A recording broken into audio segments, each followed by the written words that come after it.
KKR কিন্তু আজকে ঘরের মাঠে চাইবে করব লড়বো জিতবো রে, কারণ জেতা ছাড়া কেকেআরের কাছে কিন্তু আর কোনো রাস্তা নেই। দুটো ম্যাচ জিতে কিন্তু একটা ভালো জায়গায় ফিনিশ করো। ভাগ্য যদি ভালো থাকে, অন্য দলরা যদি পয়েন্ট নষ্ট করে তো তাহলে প্লে অফ খেলো। তো এটাই কিন্তু কেকেআরের জন্য এখন পরিষ্কার হিসাব রয়েছে। দুটো ম্যাচই কিন্তু একদম মাস্ট উইন, কোনো রকম এখানে পয়েন্ট নষ্টর কোনো জায়গাই নেই।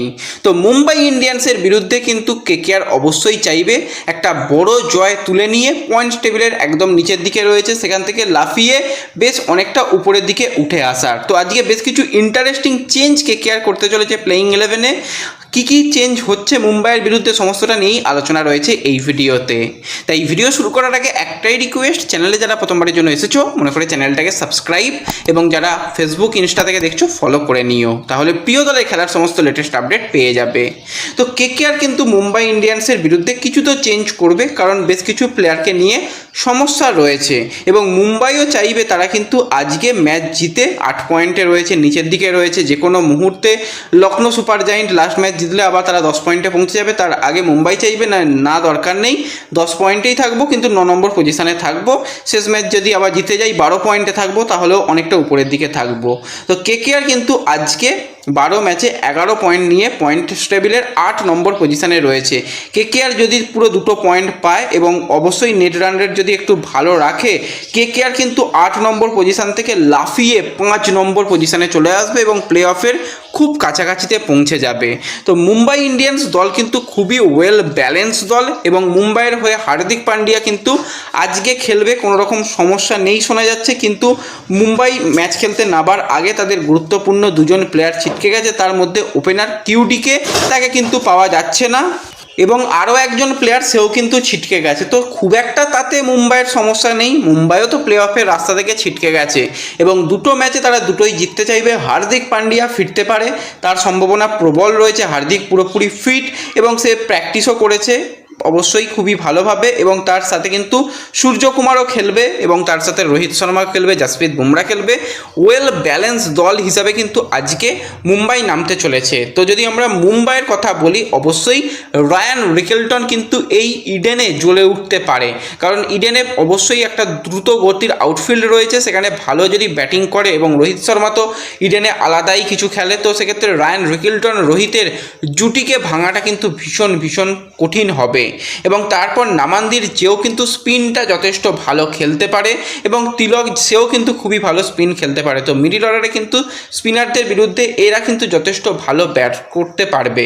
এছাড়া কিন্তু সেই জায়গাতে সারফান রাদারফোর্ডকে যদি পরের দিকে নিয়ে আসা হয়, তো তার আগে কিন্তু আবার সূর্যকুমার থাকবে, এবং সূর্যকুমারও কিন্তু কেকেআরের বিরুদ্ধে ভালো করে এবং ভালো করার চেষ্টাও করবে, তার দিকেও আলাদা করে নজর থাকবে। এছাড়া উইল জ্যাক্সকে কিন্তু হয়তো আজকে বসাতে পারে, বা সারফান রাদারফোর্ডকে বসাতে পারে, সেই জায়গাতে অবশ্যই আনা হতে পারে কিন্তু এদিকে সূর্যকুমারকে। এবং যদি উইল জ্যাক্সকে খেলালে সেক্ষেত্রে তাকে অলরাউন্ডার প্লেয়ার হিসাবে পাওয়া যাবে, এবং হার্দিক পান্ডিয়া তো ফিনিশার হিসাবে তো রয়েছে। এছাড়া কার্বিন বস, দীপক চাহার, শার্দুল ঠাকুর, জসপ্রীত বুমরা এবং রঘু শর্মা, এই নিয়ে কিন্তু মুম্বাই তাদের প্লেইং 11 তৈরি করছে। অপরদিকে কেকেআরের যদি কথা বলি, কেকেআরের কিছু তো সমস্যা রয়েছে। বরুণ চক্রবর্তীর এত বড় চোটের পরেও বরুণ খেলে যাচ্ছে, এটা তো বরুণকে আলাদা তাকে ক্রেডিট দিতে হয়, কিন্তু এরকমভাবে খেললে সে ইন্ডিয়া টিমের হয়ে অনেক দিন ছিটকে যাবে শুধুমাত্র কেকেআরের হয়ে খেলতে গেলে। তো সেক্ষেত্রে কেউই কিন্তু এই ব্যাপারটা ভালোভাবে নিচ্ছে না। বরুণকে কিন্তু হয়তো আর রিস্ক নিয়ে দুটো ম্যাচে নাও নামাতে পারে, তবুও কিন্তু বরুণ চক্রবর্তী লাস্ট যেটা ট্রেনিং সেশন ছিল সেখানে কিন্তু 15 মিনিট নেটে বোলিং করেছে। তো 15 মিনিট বল করেছে মানে সে 4 ওভার বল করার মতন জায়গায় রয়েছে। হ্যাঁ, সে খোঁড়াচ্ছে, এটুকু একদম 110% শিওর, সে খুঁড়িয়েই বল করছে, পায়ে ভীষণ ব্যথা, তারপরও সে এখনও প্র্যাকটিস করছে। তো তাকে নিয়ে পরিকল্পনা আজকে কি থাকে সেটা দেখার। তাকে একটা তো অনিশ্চিত ধরা যেতে পারে, এবং পাথিরানা সেও কিন্তু সেই হ্যামস্ট্রিং ইঞ্জুরি হয়েছিল, তাকেও পাওয়া যাবে কিনা চাপের ব্যাপার। কিন্তু এই মুম্বাইয়ের বিরুদ্ধে কিন্তু অবশ্যই জ্বলে উঠতে পারে কিন্তু একজন প্লেয়ার, তার নাম ব্লেজিং মুসারবানি। হ্যাঁ, নামটা অবশ্যই খুবই গুরুত্বপূর্ণ এবং প্লেয়ারটা তার থেকেও বেশি গুরুত্বপূর্ণ। একটু যদি তাকে ট্রাস্ট করতো পুরো সিজনে, তাহলে কিন্তু কেকেআর আরও অনেক বেটার পজিশানে থাকতো। তো তার কিন্তু এক্সট্রা বাউন্স আজকে যেরকম পিচ থাকবে সেখানে কিন্তু অবশ্যই খুবই গুরুত্বপূর্ণ হবে, এবং তাকে নিয়েও কিন্তু পরিকল্পনা রয়েছে, সে যথেষ্ট ভালো করেছে। এবং যদি আমরা কথা বলি সেই জায়গাতে, যদি বরুণ চক্রবর্তী না খেলতে পারে, প্রশান্ত সালাঙ্কি নো ডাউট একজন মিস্ট্রি স্পিনার, তাকে কিন্তু ব্যবহার করা যেতে পারে এবং সেক্ষেত্রে কিন্তু কেকেআর অনেক বেশি ওয়েলড দল পেয়ে যাবে। তো কেকেআরে যদি আমরা যে প্লেইং 11 নিয়ে কথা বলি, তো অবশ্যই ফিন অ্যালেনের সঙ্গে রাহানেই আরও একবার ওপেন করবে, যা হবে তো জানাই আছে যে একজনকে চাপে ফেলে দেবে রাহানে এবং তারপর রাহানেও আউট হয়ে যাবে। তো এরপর যদি রাহানে এই দুটো ম্যাচে কিছু রান করে তবু তো খুবই ভালো হবে এবং সেটা আমরা দেখতে চাই। এবং তার সাথে ক্যামেরন গ্রিনকে যদি একটু উপরের দিকে আনা যায়, সে একটু সময় নিয়ে কিন্তু বড় ইনিংস বিল্ড করতে পারে। তো গ্রিনকে একটু উপরের দিকে আনা এবং তার সাথে রঘুবংশী, তো এটা কিন্তু কেকেআরের জন্য টপ অর্ডার হতে চলেছে। এবার মিডিল অর্ডারে আজকে মনীষ পান্ডে আর নয়, তাকে তো ব্যাটিংয়ে পাওয়াই যাচ্ছে না, তেজস সিংকে রাখা হোক, যদি সুযোগ আসে তেজস সিংকে একটা সুযোগ দিক, একটা চান্সেই কিন্তু সে অনেক কিছু পাল্টে দেওয়ার মতন ক্ষমতা রাখে। নেটেও কিন্তু বড় বড় ছয় হাঁকিয়েছে। ফিন অ্যালেনকে আমরা দেখেছি, সে কিন্তু অবশ্যই যে প্রথমে 6 ওভার ব্রিলিয়ান্ট ব্যাটিং করে, তারপরেও ভালো ব্যাটিং করে, এবং তেজস সিং শেষের দিকের কিন্তু আবার কিছু ওভার ব্রিলিয়ান্ট ব্যাটিং করে।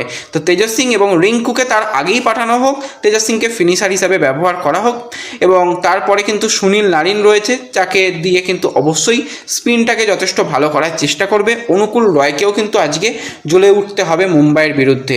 এবং প্রশান্ত সালাঙ্কি, যদি বরুণ চক্রবর্তী না খেলতে পারে, প্রশান্ত সালাঙ্কিকে একটা নিয়ে আসার চিন্তাভাবনা থাকতে পারে, কিংবা এই জায়গাতে কেকেআর যদি মনে করে তো অবশ্যই ব্লেজিং মুজারবানিকে দিয়েও কিন্তু এই কাজটা সামলে দিতে পারে। এবং অপরদিকে যদি আমরা কথা বলি, সৌরভ দুবে খুবই ভালো বল করেছে। সৌরভ দুবেকে 4টে ওভারই দেওয়া দরকার, প্রথমেই 4টে ওভার করিয়ে নাও। প্লেয়ারটা হালকা সুইং পাচ্ছে, যেটা ইডেনে খুবই গুরুত্বপূর্ণ হবে। তার গতি রয়েছে, তার স্লোয়ারগুলোও যথেষ্ট ভালো, পারফেক্ট কিন্তু লাইন লেন্থ মেনটেন করে বল করছে। এবং তার সাথে কার্তিক ত্যাগী, বছরের তো সেরা কেকেআরের জন্য প্লেয়ার হচ্ছে কার্তিক ত্যাগী রয়েছে। এবং ইম্প্যাক্ট প্লেয়ার হিসাবে যদি মনে হয় তো সেক্ষেত্রে কোনো একজন প্লেয়ারকে রাখা যেতে পারে। যদি বোলিংয়ের প্রয়োজন হয় সেক্ষেত্রে একটা এক্সট্রা বোলারকে সেক্ষেত্রে ইম্প্যাক্ট প্লেয়ার হিসেবে নিয়ে আসা যেতে পারে, বা যদি ব্যাটিংয়ের প্রয়োজন হয় সেক্ষেত্রে একটা এক্সট্রা ব্যাটারকেও কিন্তু কেকেআর আনতে পারে। তো ওভারঅল কিন্তু এই রকমই দুটো দলের প্ল্যানিং হতে চলেছে। এবং কেকেআর কিন্তু আজকে অবশ্যই পাথিরানার জায়গায় নতুন কোনো প্লেয়ার, অর্থাৎ তোমরা বুঝতেই পারছো ব্লেজিং মুজারবানিকে নেওয়ার একটা চিন্তাভাবনা রয়েছে। তো সে তাদের ইম্প্যাক্ট প্লেয়ার হিসাবে নিয়ে আসা হবে।